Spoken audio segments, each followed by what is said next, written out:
Mesdames et messieurs, soyez salués où que vous soyez, partout à travers les quatre coins du globe. Alors, c'est très chaud du côté du Bénin. Une grosse tentative de coup d'État vient d'être déjouée sur le territoire national béninois. Mesdames, Mesdemoiselles et messieurs, ces dernières 48 heures, le Bénin, cet allié phare de l'Occident, plus précisément la France, dont tout le monde connaît les actions que M. Patrice Talon, qui est à la tête de cet État, a déjà perpétré au niveau de la sous-région ouest africaine. Mesdames, Mesdemoiselles et messieurs, à titre de rappel que cette tentative de coup d'État a été organisée depuis le mois d'août. Ah oui, depuis le mois d'août que cette tentative a été organisée. Alors, ces dernières 48 heures, plus précisément, dans la nuit du 24 au 25 septembre 2024, on a pu mettre main sur ceux-là qui ont organisé ou bien qui étaient en train d'organiser et envoyer Patrice Talon du côté de l'autre côté. Vous comprenez, comme le font d'ailleurs les putschistes. Alors, qu'est-ce qui s'est réellement passé? Qui est derrière cette tentative de coup d'État? Qu'est-ce qui n'a pas marché?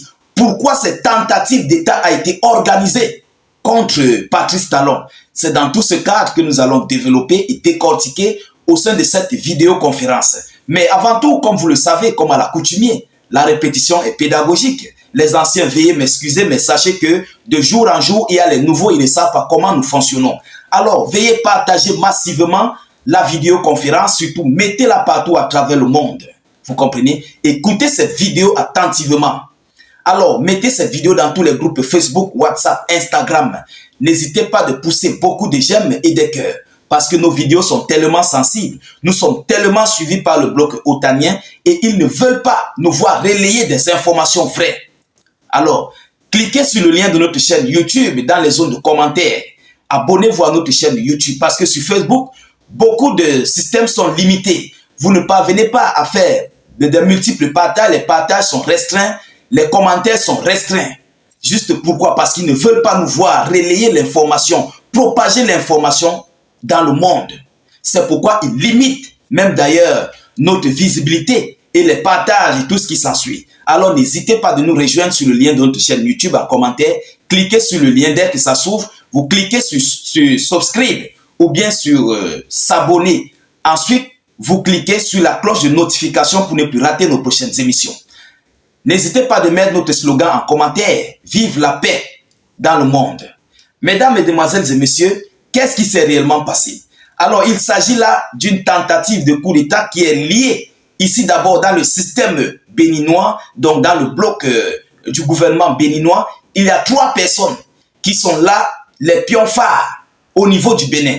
Mais maintenant, cette tentative de coup d'État s'étend jusqu'à la Côte d'Ivoire. Mais qu'est-ce qui s'est réellement passé? Permettez-moi de vous donner d'abord l'annonce officielle et puis nous allons entrer tout droit dans les décorticages et les analyses pour vous faire comprendre ce qui a réellement créé cette tentative de coup d'État. Alors, écoutez ce que nous disent l'information officielle. Les autorités béninoises annoncent avoir déjoué un coup d'État. Un ex-ministre arrêté. Vous comprenez? Alors, c'est le procureur de la République, Mario Metonou, qui a révélé ces informations à la presse. Selon lui, le renversement du président Patrice Talon devrait être perpétré dans la journée du 27 septembre. Donc, demain, que ce coup d'État devait être perpétré le 27. Les autorités judiciaires indiquent que dans la nuit du 23 au 24 septembre, l'ancien ministre des Sports, M. Oswald Omeki, a été interpellé au moment où il transportait 6 sacs remplis de billets de banque au commandant de la garde républicaine. Outre l'ex-ministre, l'homme d'affaires Olivier Boko et le commandant de la garde Dimon Dieudonné Théodire ont été arrêtés.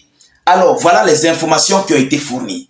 Alors, qu'est-ce qui s'est réellement passé? Mesdames, Mesdemoiselles et messieurs, cette tentative de coup d'État regorge d'abord 3 personnalités comme je l'ai noté dans mes analyses. Il s'agit de l'ancien ministre des Sports, M. Ozak Kometi, et Olivier Bokom, qui est un homme d'affaires béninois et un ami de M. Patrice Talon. et aussi le chef de la garde républicaine. On l'a proposé une somme d'1,5 milliard au commandant de la garde républicaine béninoise.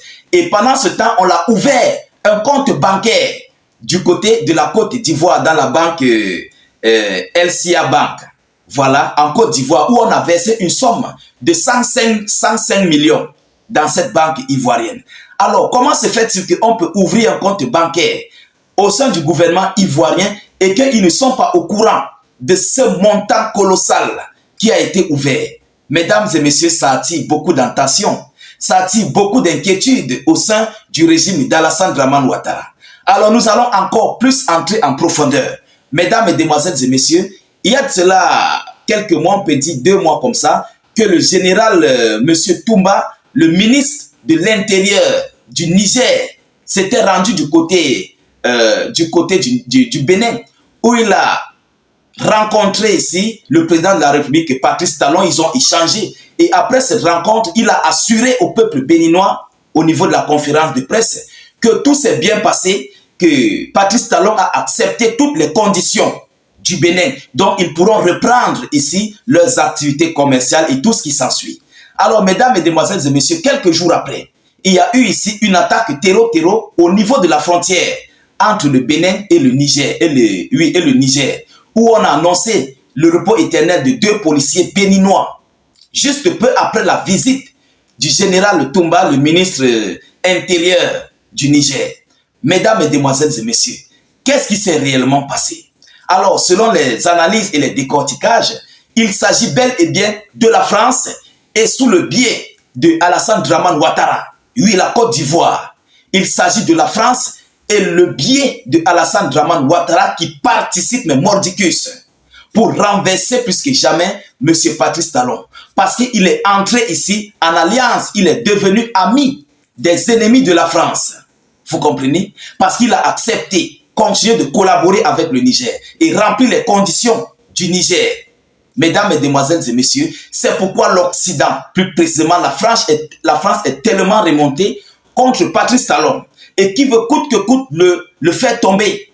Mais passant par Alassane Dramane Ouattara qui a tout organisé et où même d'ailleurs ce général, ce commandant de la garde républicaine devait faire son travail pour renverser le président Patrice Talon et se rendre du côté de la Côte d'Ivoire. Mesdames, mesdemoiselles et messieurs, voilà là tout le plan qui a été démasqué. Voilà le complot démasqué sur cette tentative de coup d'État contre le régime béninois.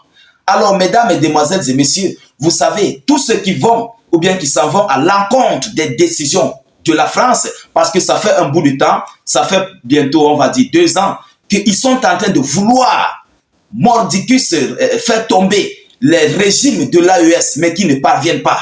Et nous avons même d'ailleurs vu Patrice Talon aussi s'imposer de faire tomber ces régimes avec ses alliés français. Mais bien après, il a lâché la France pour s'aligner avec les pays de l'AES. Mesdames, mesdemoiselles et messieurs, voilà où l'inquiétude de la France a commencé à inquiéter vraiment Manou et Alassane Dramane Ouattara qui a été envoyé en mission par ses amis du côté du Bénin pour renverser plus que jamais M. Patrice Talon. Voilà comment la carte a été jouée. Alors, mesdames, mesdemoiselles et messieurs, Dieu merci, ça a échoué. Oui, parce que Patrice Talon a pris conscience, il a compris que son pays est en train de tomber. L'économie de son pays est en train de chuter. C'est pourquoi même d'ailleurs, il a accepté toutes les conditions du Niger pour qu'il puisse revenir dans de bonnes collaborations étroites.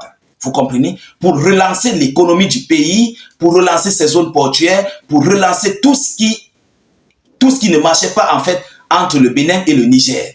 Voilà pourquoi l'Occident est remonté et ont organisé cette tentative de coup d'État. Donc il s'agit là de la France, la Côte d'Ivoire plus précisément Alassane Dramane Ouattara et les amis d'Alassane Ouattara qui sont du côté du Bénin, dont le commandant de la garde républicaine, l'ancien ministre des Sports, et cet homme d'affaires, c'est Olivier qui l'a, du côté du Bénin. Alors, mesdames, mesdemoiselles et messieurs, nous continuons de suivre cette actualité de près. Nous ne manquerons pas de vous tenir informés de la suite de ces hostilités. Alors, partagez massivement cette vidéoconférence, surtout mettez-la partout à travers le monde. Sécurisez-la avec beaucoup de j'aime et de cœurs. N'hésitez pas de laisser vos avis en commentaire. Cliquez sur le lien de notre chaîne YouTube, allez vous abonner. je vous en prie, allez vous abonner à notre chaîne YouTube. Nos comptes Facebook sont en train de sauter. Les comptes des Africains et Panafricains sont en train de sauter plus que jamais. Alors ne soyez pas surpris que vous ne voyez plus nos informations un jour. Il y a même d'ailleurs beaucoup qui ne parviennent pas à nous lire, juste parce que notre visibilité est réduite par Facebook. Donc allez-y vous abonner à la chaîne YouTube. Cliquez sur le lien en commentaire, ensuite dès que ça s'ouvre, vous cliquez sur subscribe ou bien sur s'abonner et vous cliquez sur la cloche de notification. Je vous reviens tout à l'heure pour une prochaine série d'actualités. Soyez encore salués une fois de plus. Ciao, ciao.